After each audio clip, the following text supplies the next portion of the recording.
Our scripture this morning is from Luke chapter 13, verses 10 through 17, and I'm reading from the Message. He was teaching in one of the meeting places on the Sabbath. There was a woman present, so twisted and bent over with arthritis that she couldn't even look up. She had been afflicted with this for 18 years. When Jesus saw her, he called her over. "Woman, you're free." He laid hands on her, and suddenly she was standing straight and tall, giving glory to God. The meeting place president, furious because Jesus had healed on the Sabbath, said to the congregation, "6 days have been defined as work days. Come on one of the 6 if you want to be healed, but not on the 7th, the Sabbath." But Jesus shot back, "You frauds! Each Sabbath, every one of you regularly unties your cow or donkey from its stall, leads it out for water, and thinks nothing of it. So why isn't it all right for me to untie this daughter of Abraham and lead her from the stall where Satan has had her tied up these 18 years?" When he put it that way, his critics were left looking quite silly and red-faced. The congregation was delighted and cheered him on. This is the word of the Lord.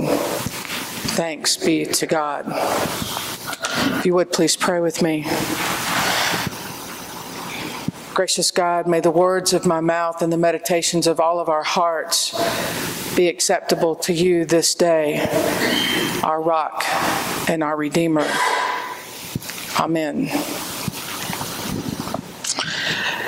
So we find Jesus in a meeting place,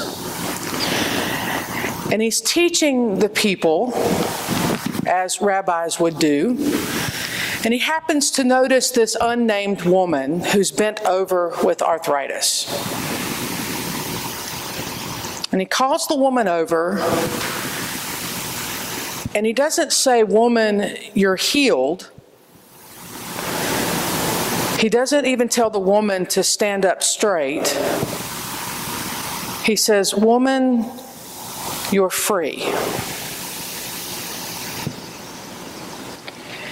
And then he lays hands on her, and then she stands up straight.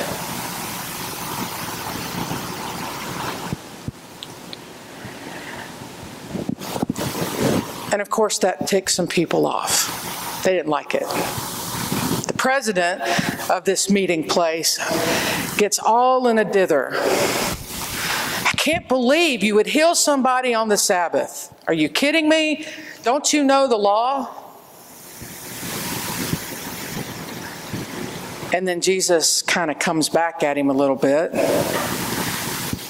and equates the work that Jesus just did with untying cows and donkeys and leading them out for water. As I began to work with this story, there were several things that hit me right between the eyes.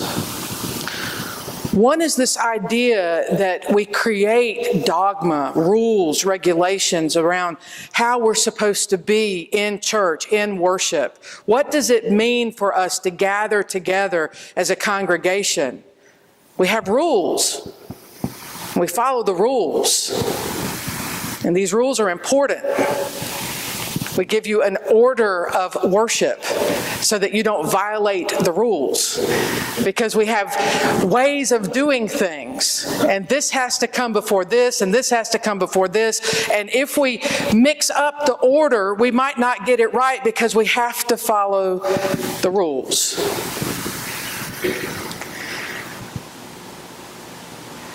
And I think Jesus is telling us this morning that we need to set ourselves free from some of these rules.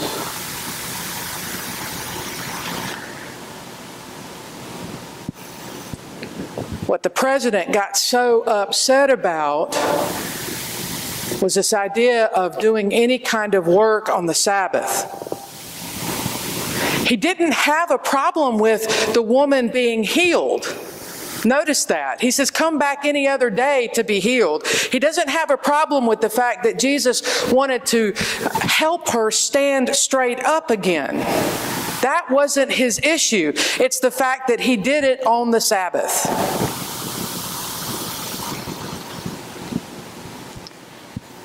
I'm really glad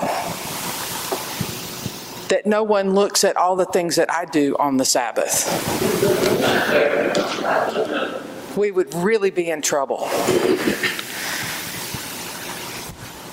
I think most of us would say that somewhere along the line we get it that the Sabbath is probably a lot like any other day. And then I bristle at that. Because it's not, is it? Really? No, it's not. And we're taught that it's not, but yet Jesus is trying to explain something here that maybe we wrestle with. There's a tension.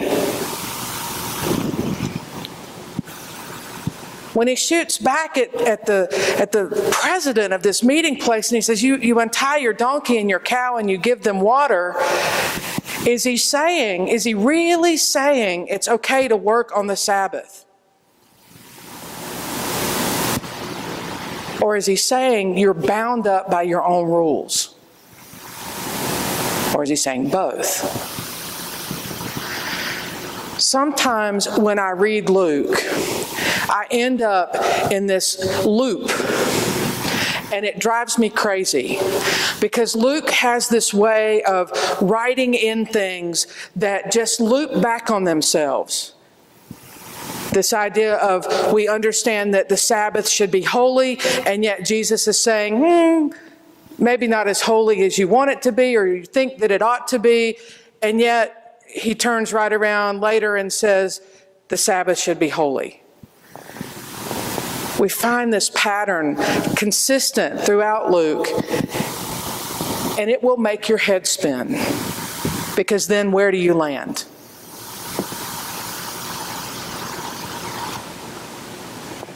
This idea that he connects the spiritual unbinding of this woman with the physical unbinding of her malady, though, that's something I find really fascinating. I think often we get caught up in the science of it all, and we forget perhaps that there are spiritual underlying things that happen in our lives that can also bind us. I mean, it tells us right in the text that she had arthritis. They knew enough to name it. It was an actual condition. But Jesus sees it as something different. He sees her as being bound. Bound, according to the text, by Satan for 18 years.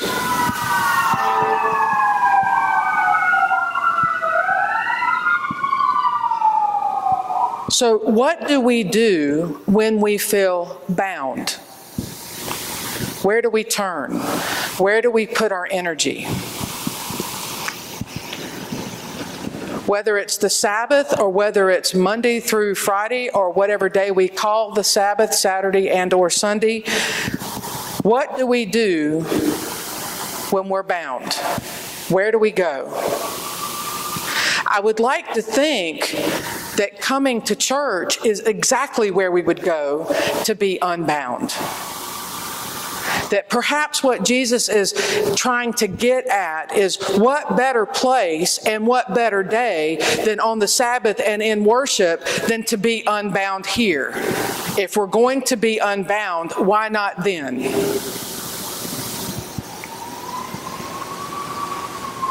And then we have to think about what binds us.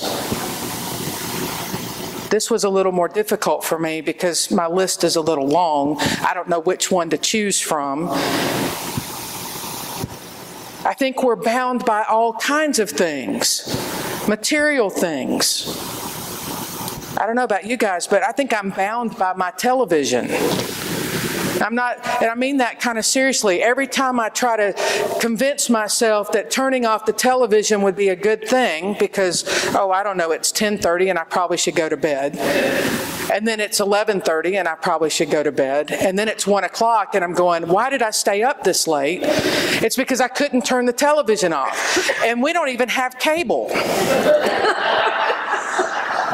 We have Netflix, all right? So we're streaming a television show that we could watch at any time. It's not like I'm going to miss it. It's right there at a moment's notice, but we just have to watch the next episode.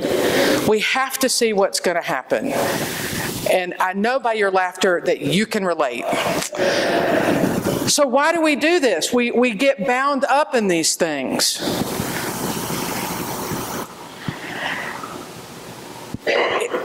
And yet there's, again, this tension for me. Do we really want to look at a physical condition like arthritis as a spiritual binding? I mean, I'm coming clean here. I wrestle with this. I think the more we understand about science and the more we understand about conditions like this, the less we believe that it has anything to do with a spiritual condition.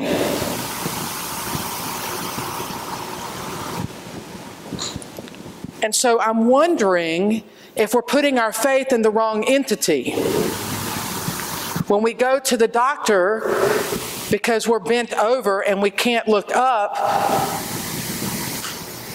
we want relief from our arthritis, but maybe that's not where we get our relief from. I'm just, thinking out loud here. I'm wondering, because Jesus doesn't say you are healed, he says you are set free.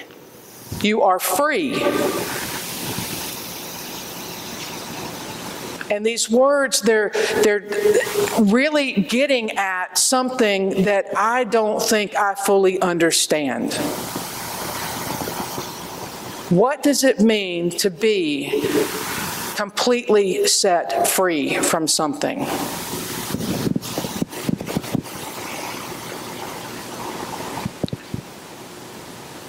I can think of a couple of things in my life where I know I've been set free from this. I get it. In that particular instance. But those seem isolated to me. And I don't know if you've ever experienced this or not, but when something has been lifted off of you and you feel that weight literally lifted off of your shoulders and you can breathe deep and you know that something is okay and you feel like the weight of the world has been lifted off of you, don't those seem like isolated incidences? Like it doesn't happen all the way across the board in your life, it just happens in one or two areas? I don't know, it's just me. I wonder, we've been talking a lot about faith. We've been talking a lot about God's intervention in our life and how God works in and through us. And I'm wondering if it's because we get to a point with these one or two things where if something doesn't change, we're going to break. And maybe it's at that moment where we become so willing to have something happen and so willing for something to be different that that's why there it changes. But in other areas of our life, like my addiction to TV, I'm not ready for that to change. And so nothing changes. Now, I imagine after 18 years, this woman was ready for something to change. But even in this moment, she's not the one that asked. Jesus called her over. So I'm wondering also if part of being ready to be healed, to be set free, is about hearing God's call. Are we even aware that Jesus is saying, I will set you free, but you have to come. You have to at least show up.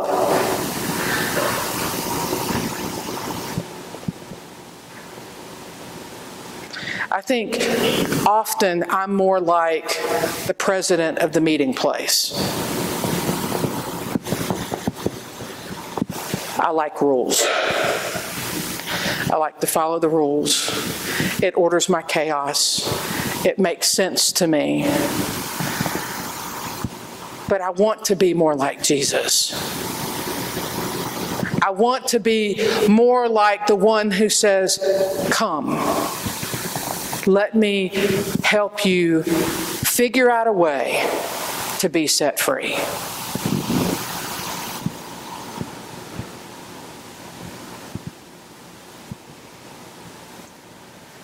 Probably the best part of this whole passage is right at the very end, when he says that the critics looked silly and red-faced. When you've just witnessed a miracle and you've been kind of told off in front of a group of people, that's how I would look, silly and red-faced. It's pretty descriptive.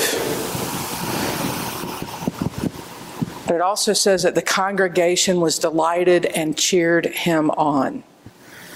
How cool would it be if in our time of worship together, we actually saw people being able to stand up straight from whatever was holding them down or binding them, and we could actually cheer with delight.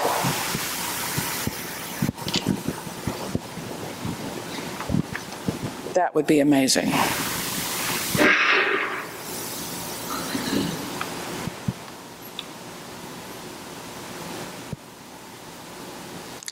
I know that one of the things I will continue to work on as I move away from this passage is asking myself why I don't want to be unbound. Because there has to be a reason why I won't shut the TV off, or any other number of things that I don't want to be unbound from. There's got to be a reason why I hold on to those things.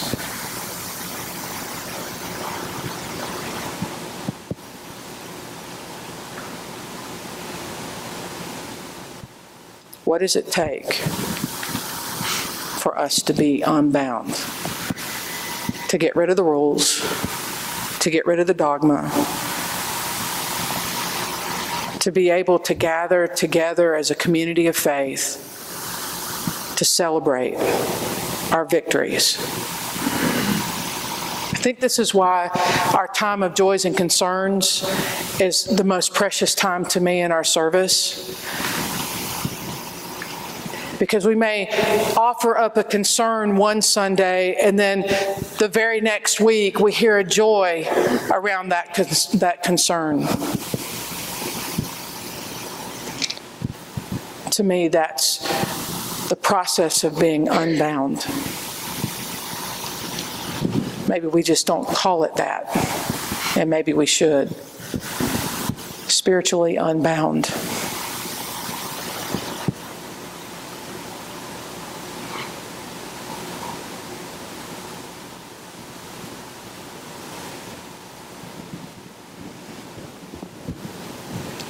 If there was ever a moment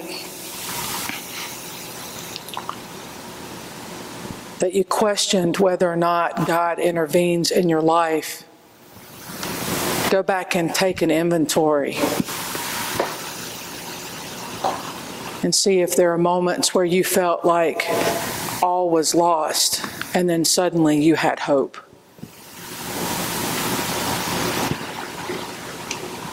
I think those are the moments where we're unbound.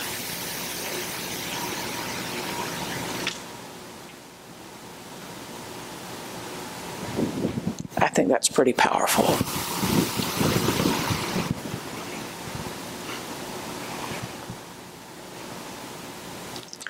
My hope is, and my prayer is this week, that we will all look for those places where we can meet Jesus and be unbound. May it be so. Amen.